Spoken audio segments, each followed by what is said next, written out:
Mes très chers compatriotes, en ces instants critiques pour notre nation, je m'adresse à vous avec la gravité et la solennité qu'impose la situation.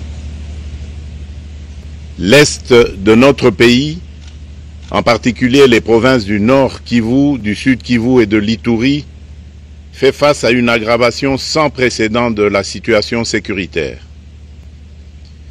Les forces de défense du Rwanda, en soutien de leurs marionnettes du M23, poursuivent leur entreprise terroriste sur notre territoire, semant la terreur et la désolation parmi nos populations.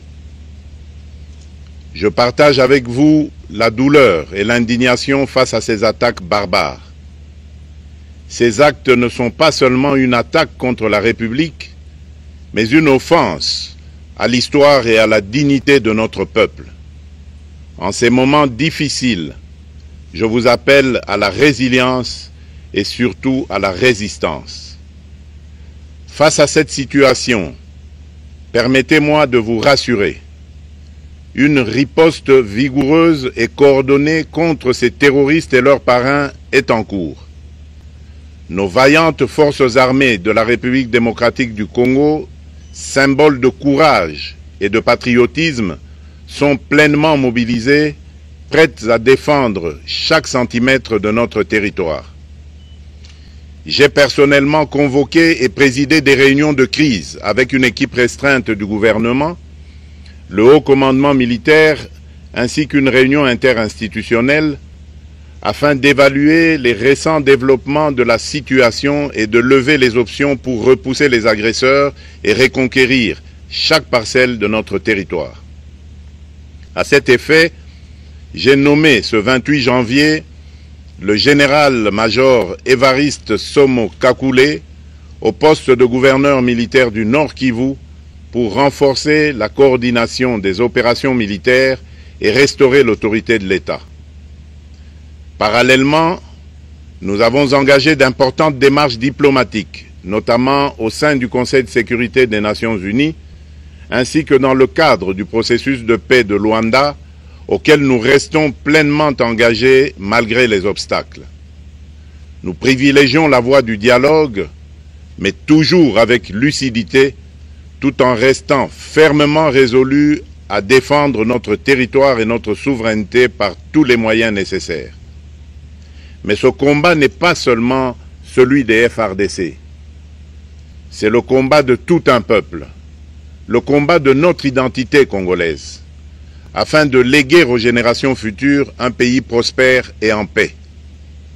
À tous nos compatriotes, dans chaque province, chaque ville, chaque territoire et chaque village, ainsi que ceux de la diaspora, sans distinction d'appartenance ethnique ou politique, unissons nos efforts. Apportons un soutien indéfectible, moral et matériel à nos vaillants soldats. Mobilisons-nous comme un seul homme pour défendre notre souveraineté et sauvegarder notre intégrité territoriale. Je suis pleinement conscient des souffrances de nos compatriotes qui fuient les hostilités. Le gouvernement est instruit d'activer le plan d'urgence humanitaire pour venir en aide aux déplacés. À vous, habitants de Goma et des environs, je ressens profondément votre douleur qui est aussi la mienne. Elle traverse nos cœurs et nos âmes en tant que fils et filles d'une même patrie. Mais face à cette épreuve, je vous exhorte à puiser dans cette force intérieure qui fait la grandeur du peuple congolais.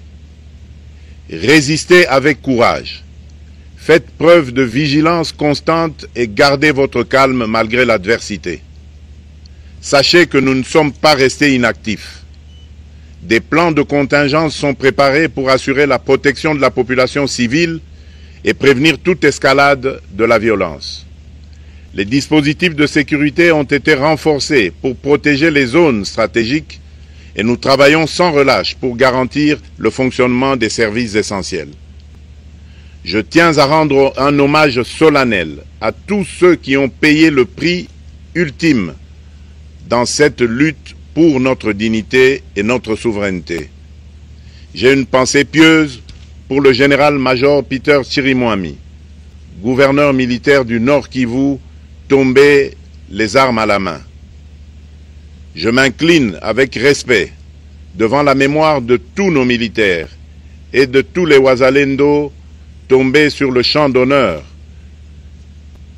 Je pense aussi aux soldats de la mission de la communauté de développement d'Afrique australe, la SAMI DRC, qui combattent à nos côtés, aux casques bleus de la MONUSCO, qui ont sacrifié leur vie pour la paix, ainsi qu'aux innombrables civils victimes de la barbarie ennemie. Leur courage et leur sacrifice ne seront jamais oubliés, et nous portons leur flambeau avec la ferme détermination d'achever leur noble combat. Je voudrais ici interpeller directement la communauté internationale et l'Union africaine. Le Rwanda continue de violer ouvertement et sans scrupule les principes fondamentaux de la Charte des Nations Unies ainsi que les accords régionaux. Pire, ces agissements se déroulent dans une impunité totale et ce, avec un mépris manifeste des règles internationales et des valeurs que ces institutions sont censées défendre. Cette attitude arrogante, qui ne cherche même plus à masquer ses forfaits, est une provocation inacceptable à l'égard de notre souveraineté et de la stabilité régionale. La présence de milliers de soldats rwandais sur notre sol, leur soutien politique, logistique et militaire à leur pantin du M23, ainsi que leur implication dans l'exploitation illégale de nos ressources naturelles, nous conduisent tout droit à une escalade aux conséquences imprévisibles, mettant en danger toute la région des Grands Lacs. Votre silence et votre inaction face à la barbarie du régime de Kigali et aux atrocités perpétrées par ces supplétifs sur notre territoire constituent un affront non seulement à la République démocratique du Congo, mais également aux valeurs universelles de justice et de paix. Le peuple congolais prend acte de cette passivité qui frôle la complicité. Soyez sûrs d'une chose, la République démocratique du Congo ne se laissera pas humilier ni écraser. Nous nous battrons et nous triompherons. Congolaises et Congolais, l'heure est certainement grave, mais notre détermination est encore plus inébranlable. Ce moment critique nous offre l'opportunité de montrer au monde ce qui fait notre force, c'est-à-dire notre unité sans laquelle tous nos efforts seraient vains. Je vous appelle à être vigilants, mais à ne pas céder à la haine, aux divisions ou à la violence. Je condamne avec la plus grande fermeté les actes de vandalisme et de pillage qui ont visé certaines missions diplomatiques accréditées en République démocratique du Congo, ainsi que des intérêts privés dans la ville de Kinshasa. Ces comportements irresponsables dénaturent l'expression saine de notre colère face à l'agression barbare nous imposée et jettent une ombre sur les manifestations pacifiques de soutien à nos vaillantes forces armées qui luttent avec courage et abnégation pour défendre notre souveraineté. Notre engagement doit rester ferme et discipliné. Nous gagnerons cette guerre par notre unité, notre courage et notre sens de responsabilité, et non par la violence aveugle et par l'anarchie. Cette victoire ne sera possible que si chaque Congolais, où qu'il soit, prend toute la mesure du combat qui est le nôtre. J'appelle donc la nation entière, hommes et femmes, jeunes et vieux, acteurs politiques, opérateurs économiques, membres de la société civile, confessions religieuses, artistes et sportifs à se mobiliser, à faire bloc derrière nos vaillantes forces armées et à contribuer chacun à son niveau à l'effort de guerre. J'ai instruit le gouvernement de mettre en place des mesures rigoureuses de réduction du train de vie des institutions et de leurs animateurs afin que les ressources ainsi économisées soient directement réorientées vers le soutien à nos forces armées. Dans cet effort national, j'en appelle également à la responsabilité du secteur privé qui est invité à contribuer activement à cette cause commune. Nos soldats se battent avec héroïsme pour la défense de notre intégrité territoriale et de notre souveraineté. Ils ont besoin de notre soutien total, qu'il soit moral, matériel ou logistique. À la jeunesse congolaise, pilier et espoir de notre nation, je vous exhorte à répondre massivement à l'appel de la patrie. Le moment est venu de vous lever, de mettre votre énergie et votre créativité au service de la nation. Nous devons renforcer nos rangs et chaque jeune Congolais prêt à défendre son pays a une place au sein de nos forces armées. Enrôlez-vous massivement dans l'armée. Vous êtes le fer de lance de notre projet et votre mobilisation est déterminante pour la victoire finale. Aux braves populations du Nord Kivu, du Sud Kivu et de l'Ituri, vous êtes le symbole de la résilience congolaise, une source d'inspiration pour toute la nation. Vous n'êtes pas seuls dans cette épreuve.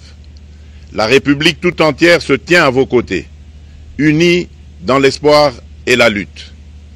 Ensemble, nous ferons face et surmonterons cette épreuve. À nos vaillantes forces armées et aux vaillants patriotes Wazalendo, véritables sentinelles de la souveraineté nationale, je rends un hommage appuyé et vous exprime au nom de toute la République notre reconnaissance infinie et notre fierté inébranlable.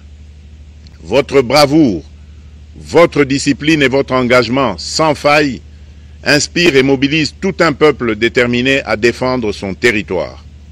Sachez-le, la République ne vous abandonnera jamais. Votre combat est le nôtre et vos sacrifices ne seront jamais oubliés. Vous incarnez l'honneur de la nation congolaise. À tous mes compatriotes, d'ici et de la diaspora, la République démocratique du Congo ne pliera pas. La République démocratique du Congo ne reculera pas. Je ne vous abandonnerai jamais. J'en fais ici le serment. Le soleil n'a pas cessé de briller sur notre patrie. Ensemble, main dans la main, nous surmonterons cette tempête et nous ouvrirons une ère nouvelle de paix et de prospérité pour les générations futures. Que Dieu bénisse la République démocratique du Congo et son peuple. Je vous remercie.